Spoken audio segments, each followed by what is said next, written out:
салом бинандагони азиз, сархати хабарҳост манзуратон аз студияи радиои озодӣ дар Прага. Ин нашри барнома бо сабаби воқеаҳои ахир дар Украина кӯтоҳтар ва аз студияи дигари радиои озодӣ нашр мешавад. Ман Зарангези Наврӯзшоҳам ва дар ин барнома мо дар бораи муроҷиати мақомоти тоҷик ба шаҳрвандони Тоҷикистон дар Украина, занозании ду додситон дар вилояти Хатлон ва баъди зиёрати ҳаҷ тарки ҳаҷвнигорӣ кардани ширинкори тоҷик Дон Жуан хабар медиҳем. бо баланд шудани садои таркиши мушакҳои Русия дар чанде аз шаҳрҳои Украина, раиси ҷумҳур Владимир Зеленский дар кишвараш вазъи ҷангӣ эълон кард.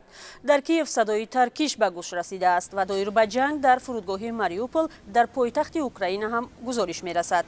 Пештар аз ин Владимир Путин, раиси ҷумҳури Русия, эълон кард ки ба амалиёти махсуси ҷангӣ дар Украина оғоз мекунад ва нигарониро аз оғози ҷанги васеъ дар Аврупо барангехт. Владимир Зеленский гуфт ки бо Ҷо Байден, раиси ҷумҳури Амрико, суҳбати телефонӣ доштааст ва афзуд ки Русия ба зербунёдҳои низомӣ дар воҳидҳои марзбонии Украина зарба задааст. Раиси ҷумҳури Украина гуфт ки дар саросари кишвар вазъи ҷангӣ эълон мекунад ва ба мардум ҳушдор дод ки дар хонаҳояшон бимонанду наҳаросанд. ва вазорати корҳои хориҷии Тоҷикистон аз тоҷиконе ки дар Украина кору зиндагӣ доранд хост талаботи мақомоти он кишварро дар шароити ҷангӣ қатъиян риоя намоянд. Дар баёнияи вазорат ки рӯзи 24 феврал нашр шуд, омадааст шаҳрвандони Тоҷикистон дар Украина то ҳадди имкон манзилашонро тарк накунанд ва сабур бошанд. ҳамчунин ба шаҳрвандони Тоҷикистон гуфта шудааст ки метавонанд дар сурати пайдо шудани ягон мушкил бо рақами 360 933 361 ва 040 ба сафорати Тоҷикистон дар Киев занг зананд. ҳазорон шаҳрванди Тоҷикистон ҳам дар Украина кору зиндагӣ мекунанд. бинандаи азиз, мо дар барномаҳои баъдӣ шуморо аз таҳаввулоти Украина дар ҷараён мегузорем. бо мо бошед. طبق خبرهای رسیده به رادیوی آزادی، دادستان ناحیه جلال‌الدین بلخی کلخوزآباد سابق با معاونش زنازنی کردند. زنازنی میان محمد سلیم منورزاده، دادستان ناحیه جلال‌الدین بلخی و اسکندر خلمتزاده معاون او 2 هفته پیش رخ داده است.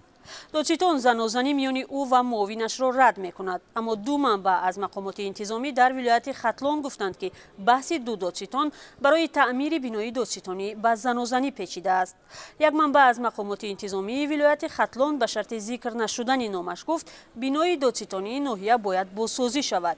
دادستان به معاونش سپارش داده است که بنا را از حساب خود تعمیر کند و بحث آنها به جنجال پیچیده است. در دادستانی حادثه را شرح ندادند. محمد سلیم منورزاده، دادستان ناحیه جلال‌الدین بلخی، در صحبت با رادیوی آزادی گفت این گپ اساسی واقعی ندارد.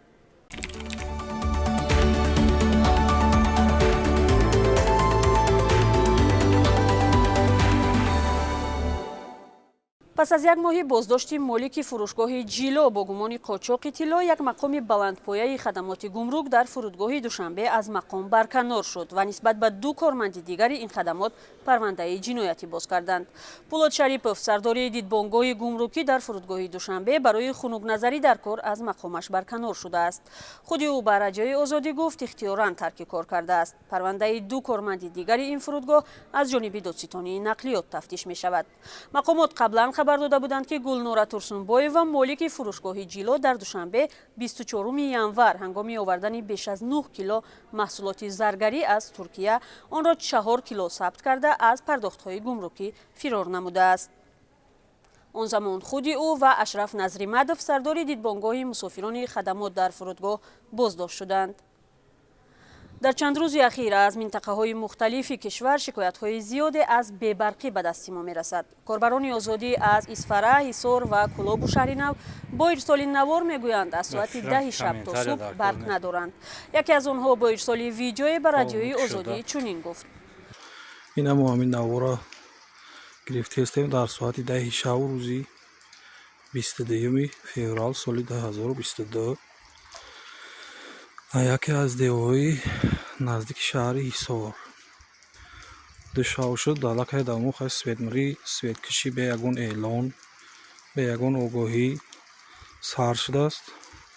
دقیق نیست که در کشور دوباره محدودیت انتقال برق جاری شده است یا مشکل دیگر است. تلاش همکاران ما برای پرسیدن سبب از شرکت برق تاجیک تا این لحظه بی نتیجه بود. همکاران ما موضوع را پیگیری دارند و در صورت دریافت معلومات بیشتر به شما خبر می‌دهیم.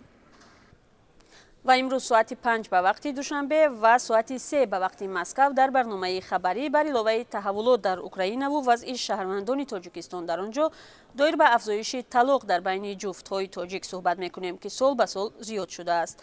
درباره خانه‌های بی سند و سرسان و سرگردانی آنهایی که پول دادند و خانه‌شان را گرفتن نمی‌توانند یک گزارش داریم و هم درباره پیدا شدن امکان زرشویی در بعضی از ناحیه‌های مرزی تاجیکستان هم صحبت می‌کنیم.